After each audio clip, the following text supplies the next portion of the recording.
قرآن عظیم کی صورتوں میں آج سورۃ المائدہ اور سورۃ الانعام کا آدھا حصہ ہم نے تلاوت کیا ہے۔ مائدہ عربی میں کہتے ہیں دسترخوان کو، اور انعام اس میں کئی لغات ہیں، اس کی تفصیل میں اگلے اس تفسیر میں عرض کرتا ہوں۔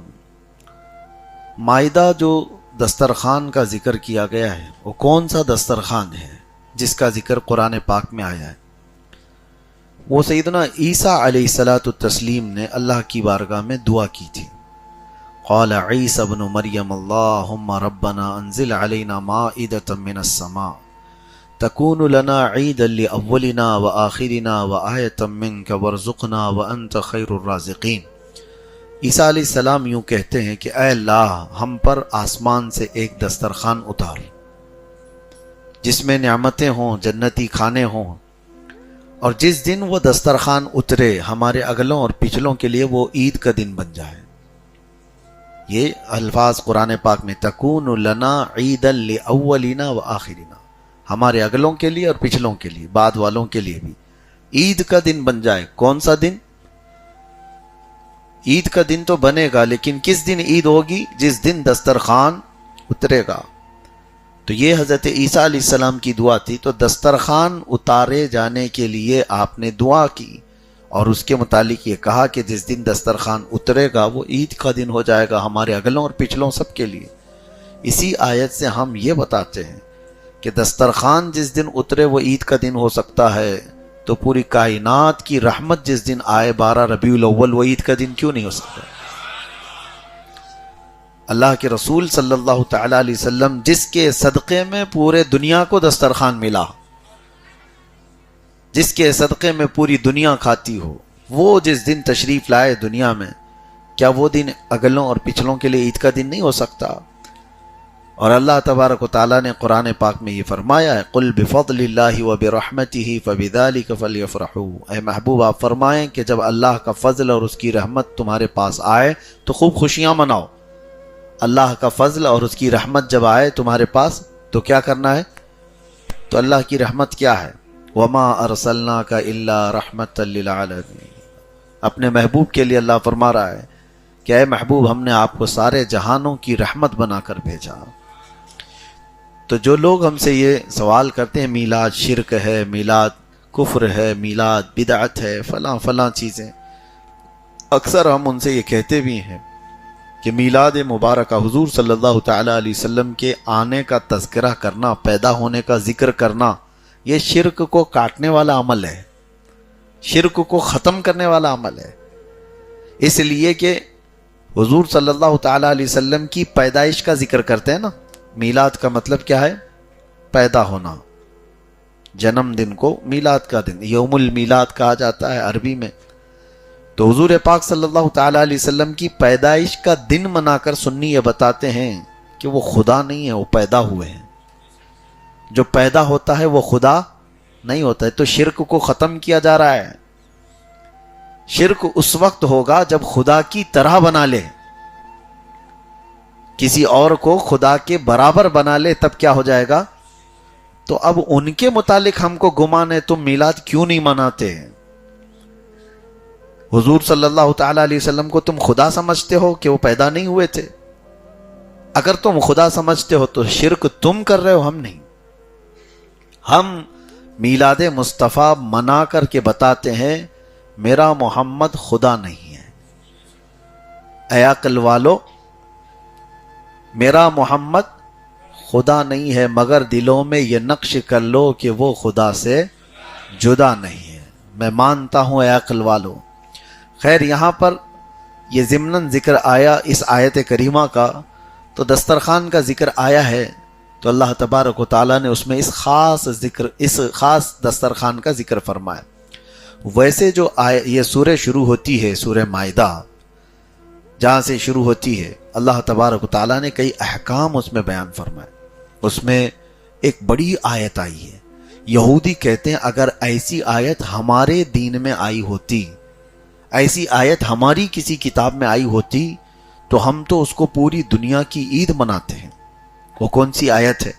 اللہ تعالیٰ نے اسی سورہ مائدہ میں فرمایا الیوم اکملت لکم دینکم واتممت علیکم نعمتی ورضیت لکم الاسلام دینا۔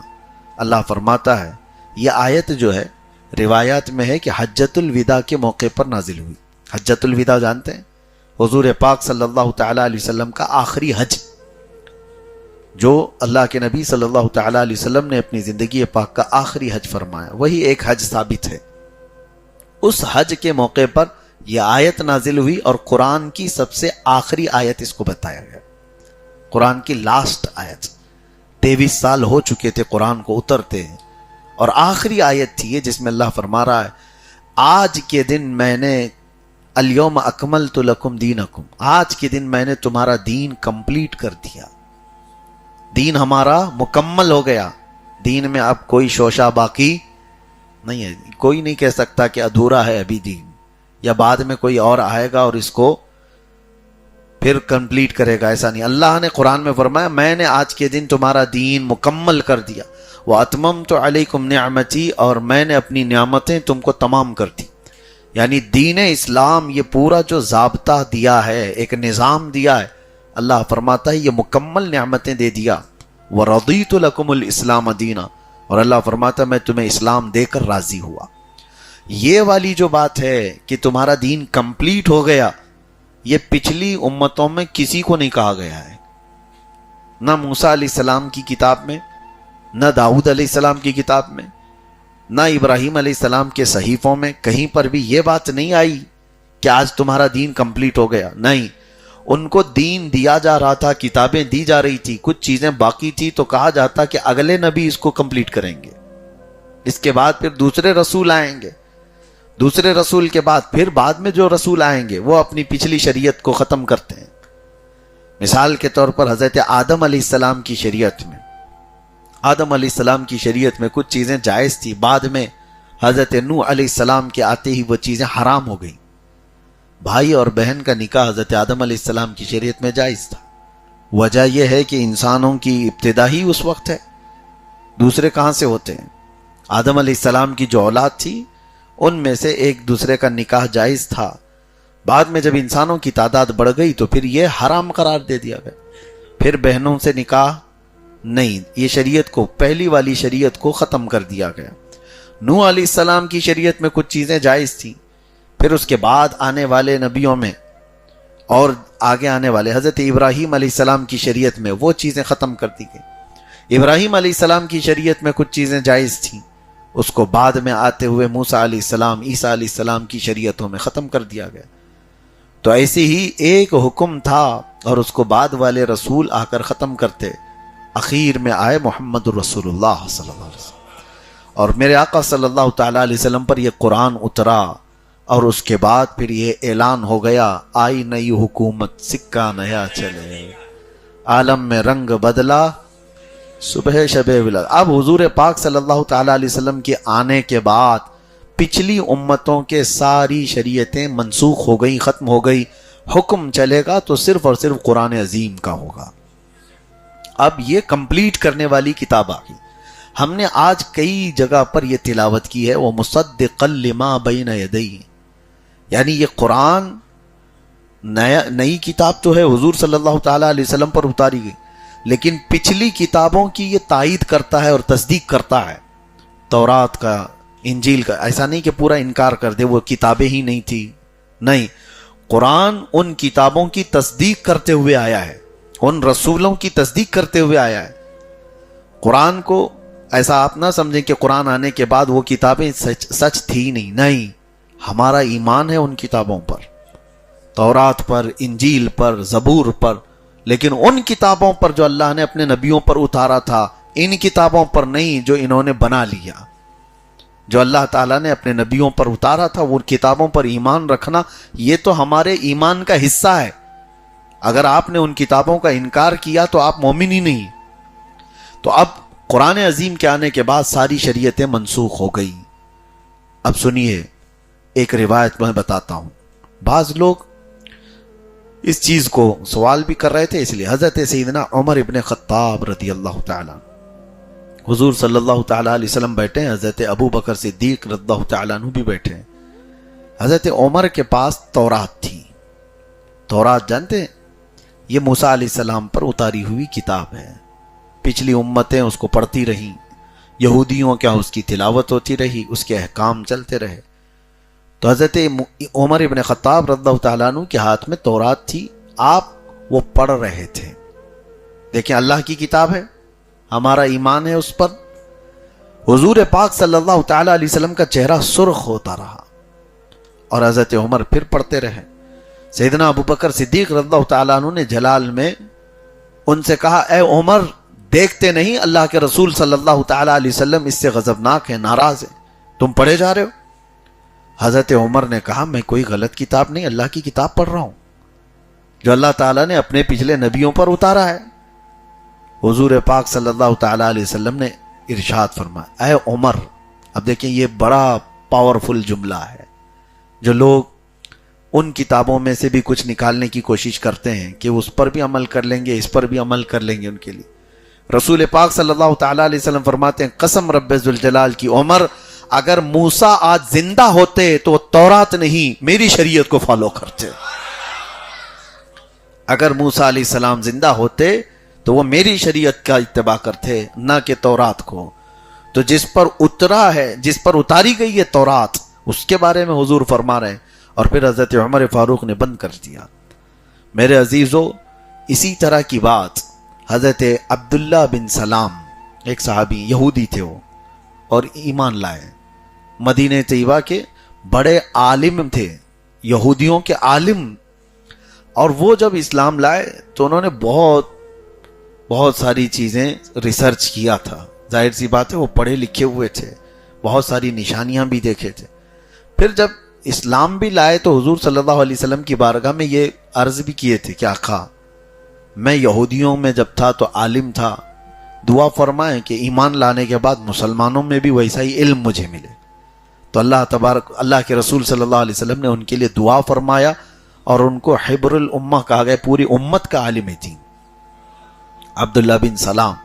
سنیے، ہوتا یہ تھا کہ یہودی مذہب میں، یعنی تورات کے اس شریعت کے اعتبار سے سنیچر کے دن شکار کرنا حرام. شریعت موسوی میں سنیچر کو شکار کرنا حرام. دوسری چیز، اونٹ کا گوشت کھانا بھی ان کے ہاں حرام. یہ شریعت موسیٰ میں دونوں چیزیں حرام تھی. اور امت محمدیہ صلی اللہ تعالیٰ علیہ وسلم کے لیے دونوں چیزیں کیا ہیں؟ حلال ہیں. سنیچر کے دن بھی آپ گوشت کھا سکتے ہیں، شکار کر سکتے ہیں، کوئی ممنوع چیز نہیں ہے. لیکن واجب بھی تو نہیں. سنیچر کے دن گوشت کھانا واجب ہے نہیں، اجازت ہے. کوئی دن ہمارے لیے پابندی نہیں ہے. اور رہی بات اونٹ کے گوشت کی، اونٹ حلال جانور ہے، امت محمدیہ کے لیے حلال قرار دیا گیا. اب اس کو کھا سکتے ہیں آپ، جائز ہے. لیکن ساتھ میں پھر آپ سے پوچھتا ہوں، کھا سکتے ہیں، کھانا واجب ہے؟ کھا سکتے ہیں، واجب نہیں. اب سنیے، اس کے بیچ میں حضرت عبداللہ بن سلام چلنے کی کوشش کر رہے تھے کہ اگر میں بچ جاتا ہوں، اونٹ کا گوشت نہیں کھاتا، تو شریعت موسوی پہ بھی عمل ہو جائے گا، شریعت مصطفیٰ پہ بھی عمل ہو جائے گا. کیونکہ شریعت مصطفیٰ میں کھانا واجب نہیں ہے، کھانے کا ضروری نہیں ہے. نہیں کھاؤں گا تو حضور پاک صلی اللہ علیہ وسلم کی شریعت پر تو عمل ہو ہی جائے گا، لیکن موسیٰ علیہ السلام کی شریعت پر بھی عمل ہو جائے گا. سنیچر کے دن شکار کرنا ضروری تو ہے نہیں اسلام میں، بچ جاؤں گا تو دونوں شریعتوں پر عمل ہو جائے گا. ایک صحابی رسول تھے، جلیل القدر صحابی ہیں، وہ جب اس طرح کا راستہ اختیار کرنا چاہ رہے تھے تو رب تبارک و تعالیٰ نے آیت نازل فرمائی، یا ایھا الذین آمنوا ادخلوا فی السلم کافہ، اے ایمان والو اسلام میں پورے کے پورے داخل ہو جاؤ. ہاں، تم آج کے زمانے میں سوچو، وہ صحابی رسول کو اللہ تعالیٰ نے یہ حکم دیا، صحابی رسول کو، حالانکہ وہ احترام مذاہب کے اعتبار سے کرنے کی کوشش کر رہے تھے، پھر منع کر دیا گیا. آج کچھ لوگ اس طرح کی باتیں کرتے ہیں کہ تھوڑا ادھر بھی عمل کر لیں گے، ادھر بھی عمل کر لیں گے، دونوں میں ہو جائے گا. ہم نان ویج نہیں کھائیں گے تو اسلام میں واجب تو ہے نہیں، لیکن کچھ لوگوں کا دل بھی رہ جائے گا نہیں کھائیں گے تو وہ بھی راضی ہو جائیں گے اور ادھر بھی کوئی نقصان نہیں ہوگا. تو یہ جو آدھا تیتر آدھا بٹیر بننے کی جو کوشش کی جاتی ہے، ان لوگوں کے متعلق قرآن نے کہا پورے کے پورے اسلام میں داخل ہو جاؤ. ہاں، اگر اس نیت سے تم اس طرح سے چلتے ہو کہ یہ بھی راضی وہ بھی راضی، تو یاد رکھ لینا پوری زندگی گزر جائے گی، کوئی تم سے راضی نہیں ہوگا، کوئی راضی نہیں ہوگا. قرآن میں اللہ نے فرمایا وَلَن تَرْضَىٰ عَنْكَ الْيَهُودُ وَلَا النَّصَارَىٰ حَتَّىٰ تَتَّبِعَ مِلَّتَهُمْ. تم سے یہودی اور عیسائی ہرگز راضی نہیں ہوں گے جب تک کہ تم ان کے دین میں داخل نہ ہو جاؤ. یہ قرآن کی آیت میں پڑھ رہا ہوں. تو راضی کرنے کے لیے جو چکر چلائے جاتے ہیں اس میں کبھی بھی تم راضی نہیں کر سکتے. ہم نے دیکھا ہے آج بھی حالات کو، بیچارے برسوں ان کی خدمت کرنے والے لوگ بھی ایک دن اگر ان سے کوئی ایسی چیز سرزد ہو گئی تو پرانی خدمات سب بھلا دی جاتی ہیں اور مسلمان نام سے ان کو مار دیا جاتا. تو یا تو پھر تمہیں سب چھوڑ کر کے اگر وہی چیز پسند ہے تو پھر چلے جاؤ، لیکن اسلام میں رہنا ہے تو اللہ تبارک و تعالیٰ کی رضا کو سب سے بڑی پرائیورٹی، پہلی ترجیح کہ اللہ تبارک و تعالیٰ کی رضا اور اس کے رسول کی رضا، یہ سب سے پہلی چیز ہے ہمارے. دنیا روٹتی ہے تو روٹے، وہ سب کبھی راضی ہو نہیں سکتے. یہ آیتیں میں نے آپ کے سامنے تلاوت کی. اور اسلام کے بارے میں اللہ کیا فرماتا ہے؟ وَرَضِيتُ لَكُمُ الْإِسْلَامَ دِينًا، میں تمہیں اسلام دے کر راضی ہوا. یہ اللہ کا پسندیدہ دین ہے. کبھی آپ اندازہ کرتے ہو چلتے پھرتے آپ مسلمان ہوئے، تمہارے گھروں میں اسلام ہے، یہ بائی برتھ آپ کو مل گیا ہے، بغیر محنت کے ملا ہے. اسی لیے مسلمانوں کو اس کی قدر نہیں ہے. یہ اتنی بڑی نعمت ہے کہ اس دین کی خواہش پچھلے نبی کیا کرتے تھے. بنی اسرائیل کے انبیاء اکرام خواہش کرتے تھے کہ اللہ آخری نبی کی امت میں ہمیں پیدا کر دے. مجھے بتاؤ ہم میں سے کون دعا کر کے اس امت میں پیدا ہوا ہے؟ ہم کو اللہ تبارک و تعالیٰ نے یوں ہی عطا کیا ہے. اور اتنی بڑی نعمت کہ یہ دینے کے بعد رب تعالیٰ پھر فرماتا ہے میں تم کو یہ دین دے کر راضی ہوا. پچھلی امتوں پر بھی اللہ تعالیٰ نے دین اتارے ہیں. موسیٰ علیہ السلام ہو، عیسیٰ علیہ السلام ہو، ابراہیم علیہ السلام، ان کی سب امتوں کو جو جو شریعت دی گئی، کہیں پر بھی اللہ تعالیٰ نے یہ نہیں فرمایا کہ میں تمہیں دین دے کر راضی ہوا. اسلام کے متعلق اللہ تعالیٰ فرماتا ہے میں نے کمپلیٹ کر دیا دین جو ہے، اب یہ قیامت تک یہی چلے گا اور تم کو دے کر راضی ہوا. انکمپلیٹ کچھ بھی نہیں ہے اس کے اندر. اور ایک چیلنج ہے ہمارا ہے، پوری دنیا بھر کے جتنے بھی مذاہب کو فالو کرنے والے لوگ ہیں وہ انسانی زندگی کے ہر شعبے کا حل اپنے مذہب سے لا کر کے دکھائیں. نہیں ہوگا. بہت ساری جگہوں پر کچھ تو ایسے ہیں ہوا میں اڑتے ہوئے مذہب ہیں، ان کی نہ کتاب ہے نہ کوئی چیز ہے، وہ چلتے پھرتے دین ہیں، ان کا کچھ ہے ہی نہیں. لیکن کتاب لا پوری فالو کرنے والے جو مذاہب ہیں ان کی بات میں کر رہا ہوں. باقی یوں ہی جو آستھا پاستہ کرتے ہوئے جو لوگ دین اختیار کر گئے، ان کی تو نہ کتابوں کا حال ہے، نہ ہی ان کی عبادات کے متعلق ان کے پاس کچھ قانون بنے ہوئے، نہ شادی کے کچھ نہیں. بڑوں نے اس طرح سے کہا کہ پرمپرا ہے، پرمپرا ہے، وہی چیز چلتی چلی گئی. اسلام میں ایک ایک چیز کو باندھ کر کے رکھا گیا ہے، ایک ایک مسئلے کو بتا کر رکھا گیا ہے. آپ کسی بھی اینگل سے جا کر کے آپ معلوم کر لیں، تمہاری شادی کا بھی مسئلہ آ جائے، کیا چیز حلال ہے کیا چیز حرام ہے یہ قرآن تمہیں بتا دے گا.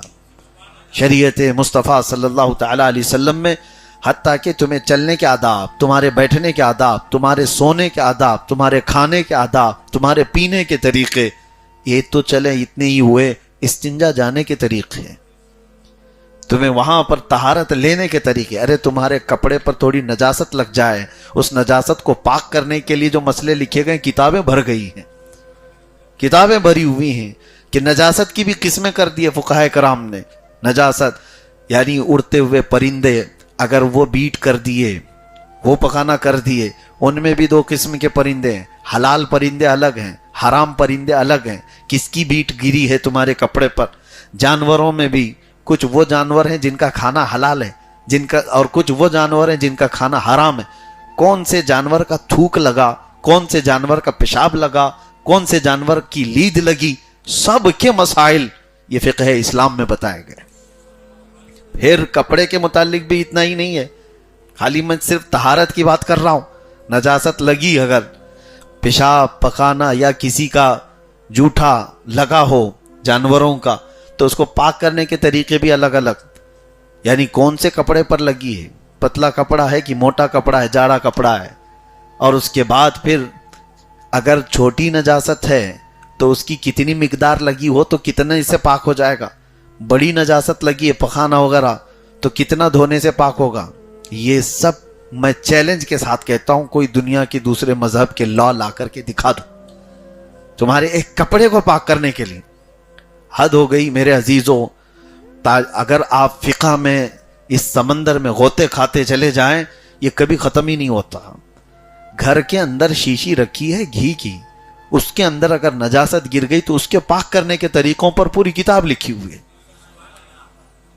ہاں، تیل میں اگر کوئی چیز گر گئی، گھی میں کوئی چیز گر گئی، نجاست، یہ ساری چیزیں، دودھ میں اگر کوئی چیز گر گئی تو کیسے پاک کریں. نہانے کے برتن، نہانے کی بالٹی میں کوئی چیز گر گئی، تمہارا ہاتھ لگا ہے یا کوئی چیز اس کے اندر پانی میں آ کر مل گئی ہے تو اس کی بھی قسمیں ہیں. صابن گرا ہے کہ پھول پتی گری ہے یا پھر کوئی نجاست گری ہے، ہر چیز میں اس پانی کو پاک کرنے کا طریقہ بتایا گیا کہ اس پانی میں اتنا پانی اور ملا دو کہ وہ پانی کم ہو جائے. یہ مائع مستعمل، یعنی اگر ہاتھ وت لگ گیا مستعمل ہوا ہے تو اس کو پاک کرنے کا طریقہ ہے. یہ ہو گئی. کنواں ہے، کنویں کے اندر اگر چوہا گر گیا، بلی گر گئی، بکری گر گئی، شیر گر گیا، سب کی مقدار ہے. چوہا گر گیا تو اتنے ڈول پانی نکال دو، بلی گر گئی تو اتنے ڈول پانی نکال دو. کون ہے جو اس دین کو اتنے اینگل سے بنایا ہوا ہے؟ وہ صرف رحمان ہے، رب العالمین ہے. طہارت کے مسائل پر ہی اگر میں آپ سے بات کروں تو رات پوری ہو جائے. میرے عزیزو، اتنا ہی نہیں ہے، ہمارے کپڑوں کی پاکی صفائی، ہمارے کھانوں کے پاکی صفائی، اور گھر کے اندر کے موجود پانی کی صفائی. اتنے ہی نہیں بلکہ بستروں پر اگر کوئی چیز لگ جائے، مسئلے اگر آپ اٹھا کر کے پڑھیں گے تو شیشے پر بھی اگر کوئی نجاست لگ گئی تو اس کو پاک کرنے کا طریقہ، زمین پر اگر نجاست گر گئی ہو تو اس کو پاک کرنے کا طریقہ. ایک ہے اندر کی زمین، ایک ہے باہر کے میدان کی زمین، دونوں کو پاک کرنے کا طریقہ الگ ہے. بڑا میدان ہے تو کیا اس کو بھی کپڑوں کی طرح پاک کیا جائے گا؟ کپڑے پر نجاست لگے تو 3 بار دھو اور 3 بار نچوڑ دو اور سکھا دو، پاک ہو گیا. میدان پر نجاست لگی ہے تو کیا کریں؟ اس کے لیے بھی حکم بتایا گیا کہ تیز پانی سے اس کو بہا دیا جائے اور سورج کی تیز گرمی اس پر پڑے تو وہ زمین پاک ہو گئی. زمینوں کے پاک کرنے کے طریقے میرے عزیزو یہ صرف اور صرف طہارت کے مسائل ہیں. اس کے بعد زندگی کے اور دیگر مسائل کی طرف آپ جائیں، اتنے لاک کہیں نہیں ملیں گے آپ کو جو اسلام کمپلیٹ بتا رہا ہے. قرآن کہہ رہا ہے الیوم اکملت لکم دینکم، اللہ فرما رہا ہے آج میں نے تمہارا دین مکمل کیا ہے. مجھ جیسا ایک چھوٹا طالب علم یہ بیٹھ کر کے چیلنج کر سکتا ہے کہ زندگی کے کسی بھی اینگل سے کوئی مسئلہ تمہیں لگتا ہو، آؤ ہم قرآن اور حدیث سے اس کا حل بتا دیں گے. یہ تو اللہ تبارک و تعالیٰ کا وہ دین ہے جس نے کوئی چیز خالی نہیں چھوڑی، کوئی چیز نہیں.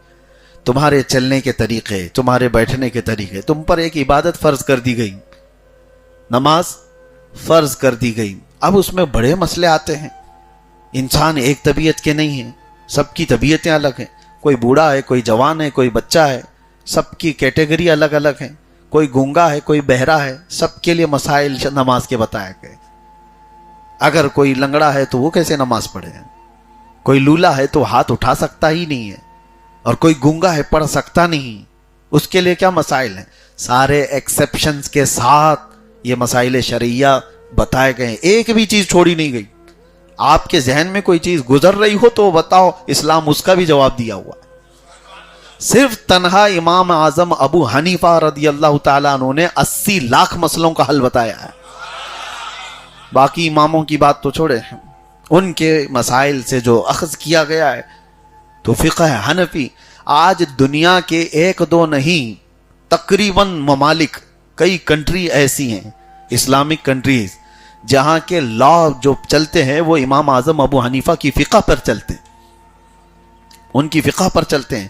خرید و فروخت کی بات آئے، اللہ اکبر. ہم نے تو پوری پوری اتنی بڑی بڑی مجلد کتابیں دیکھی, پوری پڑھ بھی نہیں پاتے تھے 6 مہینے, صرف خرید و فروخت کے معاملات پر. اور اس میں آپ کو ایسا لگتا ہوگا خرید و فروخت میں کیا مسئلہ ہوگا, گیا یوں لیا اور آ گیا. شریعت اسلامیہ نے ہر اینگل سے بتایا ہے. تم گھوڑا خرید رہے ہو کہ کپڑا خرید رہے ہو کہ غلام خرید رہے ہو کہ سامان خرید رہے ہو, اور ہر چیز کی الگ الگ ویلیو بتائی گئی ہے, اور تمہیں کتنے دن کا اختیار ہے خریدنے والے کو اور بیچنے والے کو. خیار عیب ہے, خیار شرط ہے. یہ مسائل میں اس لیے آپ کو بتا رہا ہوں, اسلام اتنا کمپلیٹ ہے, اتنا کمپلیٹ ہے کہ ایک سوراخ بھی اس میں باقی نہیں ہے, ایک سوراخ بھی باقی نہیں ہے. بازار میں جاؤ اور تمہارے لیے سارے مسائل شریعت طاہرہ نے لکھ کر رکھے. حتیٰ کہ آج کرپٹو کرنسی آئی ہے, آج کے زمانے میں ڈیجیٹل کرنسی کا دور ہے, آج شیئر مارکیٹ کے مسائل ہیں. لیکن کوئی یہ کہہ سکتا تھا کہ 1400 سال پرانا دین شیئر مارکیٹ کو کیا بتائے گا, کرپٹو کرنسی کو کیا بتائے گا؟ بلکہ 1400 سال پہلے ہی میرے آقا صلی اللہ تعالی علیہ وسلم کے صحابہ میں جو لین دین ہوا اسی کو اخذ کر کے آج کے فقہائے کرام نے اس کرپٹو کرنسی کے بھی مسائل کا حل بتایا ہے, آج کے شیئر مارکیٹ کے مسائل کا بھی حل بتایا. اسلام پورا ایسا نہیں ہے کہ اب کچھ لوگ یہ اعتراض کریں کہ کہاں لکھا ہے, کہاں لکھا ہے. اسلام جو ہے وہ تھیوری بتاتا ہے, تھیوری ہے, بہت ساری چیزیں, فارمولے ہیں, کچھ ایسے فارمولے ہیں اس پر تم قیامت تک دیکھتے جاؤ. ایک ہی میرے آقا صلی اللہ علیہ وسلم کا جملہ ہے, کل مسکرین حرام, ہر نشہ لانے والی چیز حرام ہے. اب تم اس کا نام وسکی رکھو, ووڈکا رکھو, کریزی واٹر رکھو, کچھ بھی رکھو, لیکن اگر وہ چیز اس کے اندر آ گئی, حضور نے کیا فرمایا, کل مسکرین حرام, ہر نشہ لانے والی چیز حرام. یہ ہے فارمولا, نام نہیں دیے گئے ہیں کہ یہ والی شراب حرام ہے, ہاں دیسی شراب نہیں حرام ہے, فلاں کی شراب حرام ہے. ناموں کا کیا ہے, حضور نے کوالٹی بتائی, جس چیز کے اندر ابھی نشہ آتا ہو وہ چیز حرام ہے. اب اس میں نئے نئے نشے جتنے بھی آئیں, بچوں نے بہت کچھ ایجاد کر لیے ہیں, بہت کچھ. یہ تو کھانے پینے کی چیزیں اور گاڑیوں کے پیٹرول بھی نہیں چھوڑتے, نشہ کرنے کے لیے وہ بھی چیزیں آج استعمال ہو رہی, وائٹنر ہوئے, پتہ نہیں کون سا بٹن ہے, کون سی چیز بچ گئی بیچارے یہ نشیڑیوں سے, یہ سب کھا جاتے ہیں. میں تو یہاں تک دیکھا کہ جیل کے اندر چرس گانجا نہیں مل رہا ہے, بہت پابندی, حالانکہ سب آتا ہے, سب چیزیں پاس ہوتی ہیں اور خاکی لوگ ہی لے کے آتے ہیں. کئی مرتبہ ایسا ہوا کہ جو ایڈکٹڈ ہیں ان کو نہیں ملتی چیز, تو حد ہو گئی. مجھے آج یاد آ رہی, رمضان کے موقع پر ہی ایک اور طریقہ تھا, چھپکلی کو مارتے تھے, اور چھپکلی کو مار کے اس کی دم کو, وسیع گر جاتی ہے, اس کی دم کو جلاتے ہیں, جلا کر کے پھر پتوں میں اس کو پیس کر کے اور اس کے ساتھ اس کی بیڑی پیتے. کہتے ہیں بہت زبردست نشہ ہوتا ہے. معاذ اللہ رب العالمین. کہیں آپ کو ایسا نہ لگے میں نے کوئی فارمولا آپ کے سامنے چھوڑا ہے. کوئی بھی اس طرح کی عادت والا ہے تو توبہ کرے. ہاں, یہ کوئی لطیفہ نہیں ہے, مذاق مستی نہیں ہے. میں نے جو زندگی میں وہاں ان کے طور طریقے دیکھے, ہر راستے کو اختیار کیا, لیکن کوئی یہ نہیں کہہ سکتا کہ یہ تو نئی چیز ہے, اس کا اسلام میں کہیں ذکر نہیں. اللہ کے نبی نے کیا فرمایا, ہر نشہ لانے والی چیز حرام, وہ چاہے کسی بھی ذریعے سے ہو. کچھ اگر کیمیکل سونگھنے سے کسی کو نشہ آتا ہے تو وہ بھی حرام کی مقدار ہے, کوئی چیز سونگھنے سے ہی آتا ہے. حتیٰ کہ فقہ میں یہ بھی بتایا گیا ہے کہ بھوکے تھے آپ بہت دیر تک بھوکے تھے, دن بھر, اور رات کو خوب پیٹ بھر کر چاول کھا لیا, اور چاول سے نشہ آتا ہے, پکے ہوئے چاول سے اگر پیٹ بھر کر کے کھا لیا اور غنودگی آ رہی ہے آپ کو, دماغ پر چڑھا ہوا ہے, تو وہ کھانا آپ کا حرام ہو گیا, کیونکہ وہ نشہ لایا ہے. حالانکہ حلال چیز کھائی ہے آپ نے, لیکن اتنی مقدار میں کھایا اس حلال کو کہ وہ نشہ ہو گیا. بات یہ کر رہا تھا کہ اسلام نے کسی شوشے میں چھوڑا نہیں, کسی شوشے میں نہیں. وہ کس حد تک آپ سوچ سکتے ہو وہاں اسلام نے اپنے دروازے بند کر کے دکھا دیے ہیں. کسی بھی راستے سے، یہ چاہے برائیوں کے راستے ہوں. لوگ آج سوچتے ہیں کہ جتنے قانون بنے ہر سال پارلیمنٹ میں بیٹھ کر امینڈمنٹ کرنا پڑتا ہے. پچھلا والا قانون اب ناکافی ہو گیا ہے، تھوڑا سا اس میں امینڈمنٹ لایا جائے، سزا بڑھا دی جائے. اسلام میں امینڈمنٹ کرنے کا اب کوئی چانس نہیں، کوئی دوسرا نبی آنے والا نہیں. جو رسول پاک صلی اللہ تعالی علیہ وسلم نے فرمایا زنا کی جو سزا مقرر کر دی گئی وہ قیامت تک کی ہوگی، اس میں امینڈمنٹ نہیں ہے چوری کے لیے. لیکن یہ اتنا آسان نہیں ہے، اس کے قانون اتنے بنائے گئے زنا پر سزا دینے کے لیے، چوری پر ہاتھ کاٹنے کے لیے. لوگ واویلا مچاتے ہیں اسلام میں یہ سختیاں ہیں. اسلام نے سب سے بہترین اس پوری کائنات میں برائیوں سے روکنے کا حل پیش کیا ہے. اور آپ کو میں بتاؤں، یہ جو میں باتیں بتا رہا ہوں پوری دنیا اسی کی دشمن ہے. اگر آپ نماز، روزہ، حج، زکوٰۃ کی تبلیغ کرتے رہو کبھی آپ کو نہیں کہا جائے گا. ایک بار بھی کسی خطیب نے یا کسی مفکر نے، کسی دانشور اسلامی اعلان کر دیا کہ اے لوگوں شریعہ لا کو قائم کرو، نظام مصطفیٰ کو قائم کرو، دیکھنا پورے کے پورے کتوں کی طرح اس کے اوپر حملہ آور ہو جائیں. نظام مصطفیٰ کی دشمن ہے پوری دنیا، اس لیے کہ ان کو پتہ ہے. دیکھیں حالانکہ کوئی جرم کی بات نہیں، آپ ڈیموکریسی پیش کرو، لینن کے خیالات ہیں، مارکسزم ہے، سوشلزم ہے، کمیونزم ہے، دنیا کے یہ نظام ہے حکومت چلانے کے لیے. اس میں اگر کبھی کسی مسلمان نے کہا دنیا بھر میں حکومت چلانے کے نظام کہیں ڈیموکریسی ہے، کہیں کمیونسٹ ہیں، اسی طرح سے خلافت بھی تو ایک نظام ہے، لیکن اس بات کو کوئی ہضم نہیں کرتا، سختی سے اس کو روکا جاتا ہے. اس کی وجہ یہ ہے کہ پوری دنیا اسی نظام اسلام کی دشمن ہے. وہ عبادات کی نہیں، وہ تمہارے عبادات کی نہیں، نظام کی جب بات کی جائے گی تو دشمنی ہوگی. دو جملے کبھی تمہاری زبان پر دنیا دیکھنا نہیں چاہتی، ایک خلافت اور ایک جہاد. یہ دو لفظ زبان پر لانا نہیں، دنیا اس کی دشمن ہے. بہرحال اللہ تبارک و تعالیٰ نے وہ دین ہمیں دیا ہے جس پر جتنا فخر کرو وہ کم ہے، جتنا فخر کرو وہ کم ہے، جس کے پاس ہر چیز کا حل موجود ہو. دنیا پیاسی ہے آج اپنے دلوں کا اطمینان دیکھنے کے لیے، اور اللہ تعالیٰ نے تمہیں کھول کر کے بیان کیا ہے تمہارے دل کا قرار کہاں ہے، تمہارے آنکھوں کی حیا کہاں ہے، تمہارے جسموں کا سکون کہاں ہے. ہر شے کو اللہ تعالیٰ نے تمہارے اس دین میں بتایا ہے. عورتوں کے پاس جانے کے حقوق کس طرح کے ہیں، اولاد کی تربیت کیسی ہے، تمہارے رشتوں میں کیسے محبتیں. مجھے تو حیرت ہوتی ہے، امریکہ والے کچھ ہمارے پاس بات کرتے ہیں، کہتے ہیں وہاں پر ایک دن منایا جاتا ہے، وہ گرینڈ فادر گرینڈ مادر جو ان کے ہوتے ہیں، دادا یا دادی، بچے اگر ان کو دیکھنے کے لیے آ جائیں تو وہ ان کی عید کا دن ہوتا ہے. یعنی پورا گھر سجا دیتے ہیں کہ پوتا آیا یا پوتی آئے. میں نے پوچھا یہ کیا دن ہے، یہ grand father day, grand mother day, یہ کتنے ڈے کیا ہیں؟ کہا کہ ہوتا یہ ہے کہ وہ زندگی بھر کبھی اپنی اولاد کو دیکھ ہی نہیں پاتے، یہ نظام ہی نہیں ہے. جیسی ہی بچہ تھوڑا سا بڑا ہو گیا ہو تو ماں باپ سے بھی وہ دور ہے. یہ اللہ کا بڑا احسان ہے کہ ابھی ہماری روایات باقی ہیں اور ہم جوائنٹ رہتے ہیں، بھائیوں کو دیکھتے ہیں، ماں باپ کو دیکھتے ہیں، دادا دادی نانا نانی. یہ تو تصور ہی ختم ہو گیا، اور دنیا نے نظام، ہر نظام پر حملہ کیا ہے. شادی کا تصور ختم ہو جائے، اسی لیے وہاں پر یہ رواج قرار دے دیا گیا کہ لیونگ، یہ جو ہے لیو ان لیونگ کیا ہے، یہ ریلیشن، یہ تمام چیزیں یہ صرف اور صرف شیطانی تمام ان ہتھ کنڈوں کو پروموٹ کرنے کی ایک سازش. کتنے ایسے بچے ہیں جن کو ان کے باپ ہی نہیں معلوم، بہت ہیں.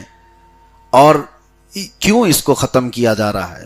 اللہ کے نبی صلی اللہ تعالی علیہ وسلم کی شریعت طاہرہ کو ختم کرنے کے لیے LGBT کمیونٹی کو بہت زیادہ پروموٹ کرنا. اس کی وجہ کیا ہے کہ نظام ختم ہو جائے. میں نے آج سے تقریباً 8 سال پہلے ہی آپ کے سامنے یہ بات ذکر کیا تھا. دنیا میں اب وہ چیزیں بھی آ گئی کہ لوگوں نے سلیکون کی لڑکیاں بنائی کہ اصل عورت کے ساتھ شادی کرنے کا تصور ہی ختم ہو جائے. اور اگر زنا سے تم ڈرتے ہو تو ایک ڈپلیکیٹ اس طرح کے روبوٹ کے ساتھ یا پھر سلیکون کی گڑیا کے ساتھ تم اپنی زندگی گزار لو، اپنی حیات کو، اپنی لائف کو ختم کر دو۔ پوری دنیا اس پر آج محنت بھی کرتی ہے۔ نظام اسلام تنہا وہ نظام ہے جو ان تمام بے حیائیوں سے نکال کر انسان بناتا ہے، اور وہ دنیا ہے جو انسان کو جانور بنانا چاہتی ہے۔ تمہارے کپڑے اتار دو، جیسے جنگل میں جانور رہتے ہیں ویسے تم بھی رہو۔ ننگا رہنا یہ جانوروں کی فطرت ہے، انسان کی فطرت نہیں۔ انسان با حیا ہے، جانوروں کی فطرت ہے۔ ان کے یہاں ماں بہنوں کا کوئی رشتہ نہیں ہوتا۔ بڑے ہونے کے بعد ماں کے ساتھ بھی وہ ملاقات کر لے، بہن کے ساتھ بھی کر لے، اس کے وہاں رشتوں کا وہ نہیں ہوتا۔ اور دنیا یہ چاہتی ہے کہ ریلیشن سیکس جو ہے اس کو عام کیا جائے۔ یعنی اب تو دنیا یہ بھی مانگ کر رہی ہے کہ بہنوں سے نکاح کو پرمیشن دے دی جائے، اجازت دے دی جائے، یہ بھائی اور بہن نکاح کر سکیں، باپ اپنی بیٹی سے شادی کر سکے، اس کے بارے میں کورٹ میں جایا جا رہا ہے۔ یہ سب جانوروں کا نظام ہے جو دنیا چاہتی ہے کہ تم جانور بنو۔ اور اسی لیے میرے عزیزو، یہ سب چیزیں کر کے کس کو راضی کرتے ہیں؟ قرآن بار بار کہتا ہے کہ شیطان کو وہ راضی کرنا چاہتے ہیں۔ اور یہ جو ایپسٹین فائل ہے، اس میں بڑے بڑے لوگ جا کر کے کیا کرتے ہیں؟ پخانے کھاتے ہیں۔ اور یہ آج نئی بات نہیں ہمارے لیے، میں بہت پہلے اس چیز کو بیان کر چکا تھا کہ ان کے بڑے بڑے سیلیبریٹی ایک جگہ پر جمع ہوتے ہیں، انسانوں کا گوشت بھی کھا لیتے ہیں، ان کا پیشاب پخانہ بھی کھاتے ہیں، بلی چڑھاتے ہیں، خون بہاتے ہیں، اور ہر طرح کی بے حیائی اور گندگی جتنا ہو سکے وہ سب کرتے ہیں۔ وجہ یہ کہ شیطان وہاں حاضر ہو اور دنیا کی کچھ چیزیں انہیں دے دے۔ اس شیطان کو راضی کرنے کے لیے مذہب کے خلاف جنگ ہوتی ہے ان کی، کوئی بھی مذہب ہو، مذہب کو فالو نہیں کرنا ہے، اور جو اخلاقیات ہے اس کے خلاف کرنا ہے۔ بڑے بڑے لوگ یہ سب چیزیں کر کے پاور حاصل کرنا چاہتے ہیں، یہ جادو کے ذریعے سے۔ سفلی طریقے بھی جو اپنائے جاتے ہیں وہ یہی ہیں۔ ان تمام طریقوں کو اس لیے پروموٹ کیا جا رہا ہے کہ اسلامی نظام کو ختم کیا جائے۔ تقریباً پوری دنیا میں عیسائیت کو، یہودیت کو اور دوسرے مذہبوں کو انہوں نے توڑ دیا۔ اگر زندگی کی رمق دمک کے ساتھ کوئی دین اس زمین پر باقی ہے تو صرف اسلام باقی ہے، باقی سنڈے ٹو سنڈے باقی ہیں۔ اسلام ہے جو ہر گھر میں دکھتا ہے، ہر گلی میں نظر آتا ہے، ہر مسجد سے گونجتا ہے۔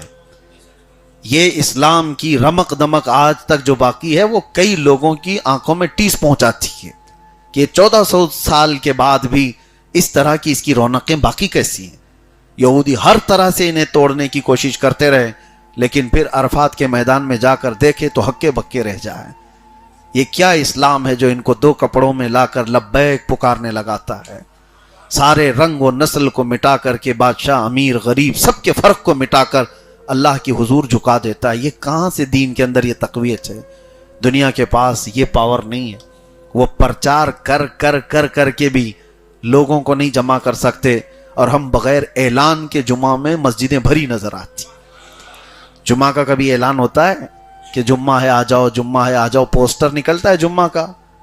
نہیں، لیکن جاؤ جس مسجد میں صفیں آپ کو بھری نظر آئیں گی۔ یہ اسلام ہے جو آج بھی رمق دمک کے ساتھ باقی ہے۔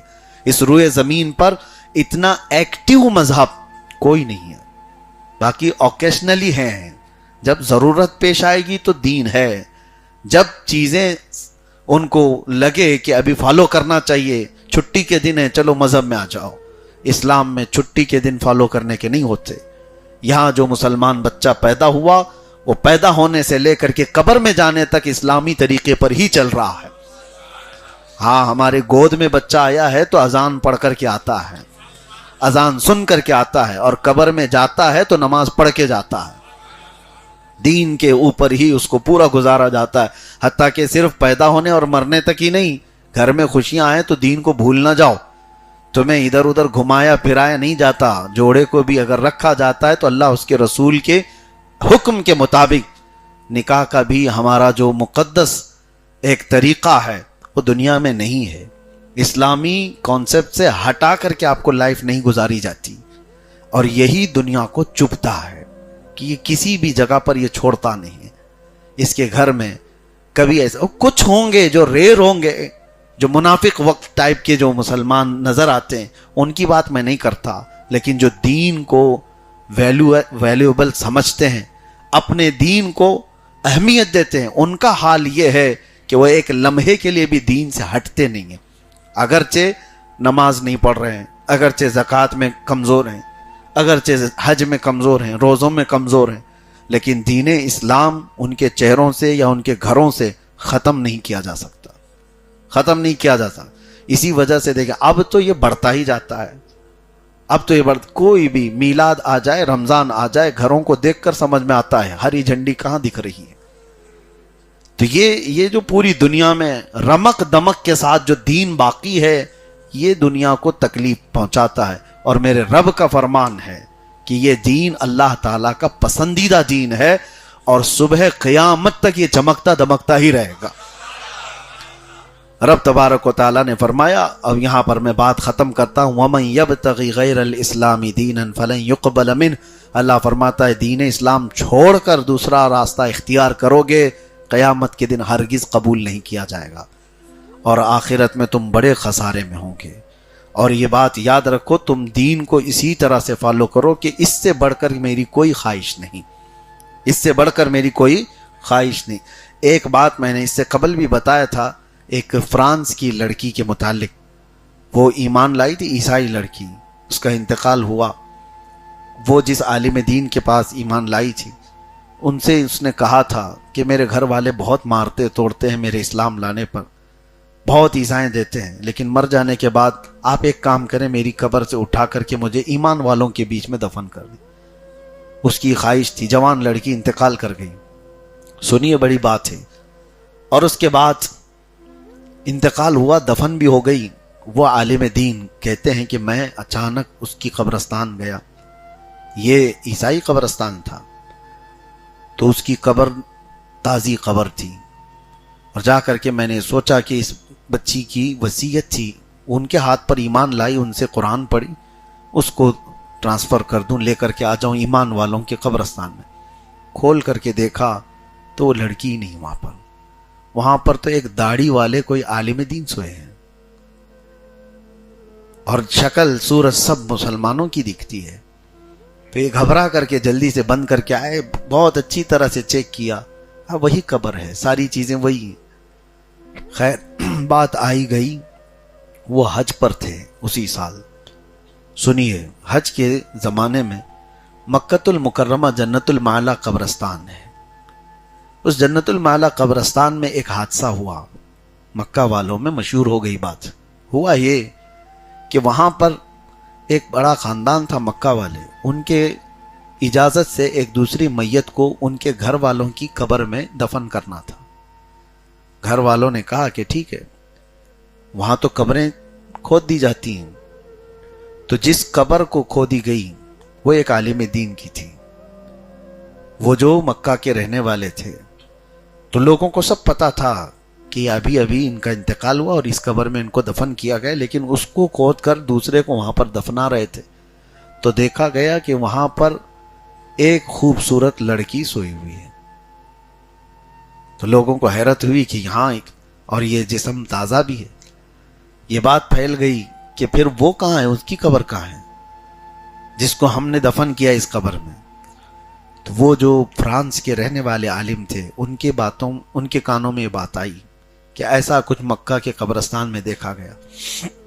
وہ قریب آئے دیکھنے کے لیے، لاش دیکھا تو فوراً پہچان گئے یہ وہ لڑکی ہے جو میرے ہاتھ میں اسلام قبول کی، اور اس کو وہاں دفن کیا گیا تھا عیسائی قبرستان میں، لیکن یہ یہاں کس طرح سے ہے مجھے اندازہ نہیں۔ پھر انہوں نے کہا حادثہ تو ہمارے ہاں بھی ہوا ہے، میں نے ایک داڑھی والے شخص کو ہمارے علاقے کے عیسائی قبرستان میں دیکھا۔ تو شکل و حلیہ پوچھا گیا تو ہو بہو وہی شکل و حلیہ انہوں نے بتایا جو مکہ کے عالم کی قبر میں تھا۔ تو یہ ٹرانسفر ادھر کا ادھر، ادھر کا ادھر کیسے؟ ایک بڑا مسئلہ تھا یہ، سنیے اس کو، یہ ہر ایک کے لیے میں نصیحت کر رہا ہوں۔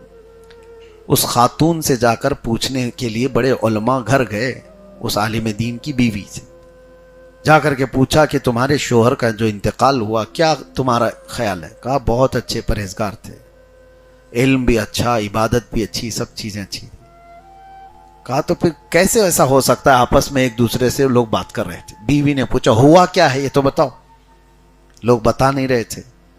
بعد میں لوگوں نے بتایا اس کی بیوی سے کہ دراصل ایک حادثہ ہوا ہے، جس قبر میں تمہارے شوہر کو دفن کیا گیا تھا وہاں فرانس کی ایک عیسائی لڑکی سو رہی ہے جو اسلام لائی تھی، اور تمہارے شوہر کو فرانس کے عالم نے بتایا کہ ان کو وہاں دیکھا گیا ہے ان کے قبرستان میں، عیسائیوں کے۔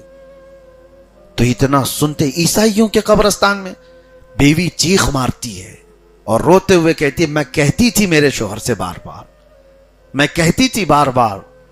تو علماء نے پوچھا کیا کہتی تھی؟ کہا کہ وہ سب کچھ اچھا تھا، لیکن ایک بار مذاق مذاق میں یوں کہتا تھا کہ عیسائیوں کا مذہب کتنا اچھا ہے کہ جنابت میں ان کے ہاں غسل نہیں کرنا پڑتا ہے۔ ہمارے ہاں جنابت احتلام ہو جائے، ناپاکی ہو جائے تو غسل کرنا واجب ہے، عیسائیوں کے ہاں واجب نہیں ہے۔ تو یہ مذاق مذاق میں میرا شوہر کہتا تھا عیسائیوں کا مذہب کتنا اچھا ہے کہ وہاں غسل کرنا واجب نہیں ہے۔ میں بولتی تھی کہ اس طرح کی باتیں نہ کرو۔ وہ زندگی میں اس کی تعریف کرتا رہا، علماء ہکے بھکے رہ گئے، اور یہ ایسی عبرت کی چیز ہے، علماء نے اس کو لکھا، زندگی میں جو اسلام کو چھوڑ کر دوسرے راستے کو اختیار کیا، اللہ نے دنیا ہی میں قبر میں اس کو بدل دیا۔ یاد رکھو میرے عزیزو، اللہ نے وہ نعمت تمہیں دی ہے، اس کو ٹھکرانا نہیں کبھی، اس کو ہلکا بھی مت سمجھنا، اور یہ سمجھنا میرے نبی کی شریعت سے بڑھ کر دنیا میں کچھ ہے ہی نہیں، اس کے علاوہ کوئی راستہ ہی نہیں۔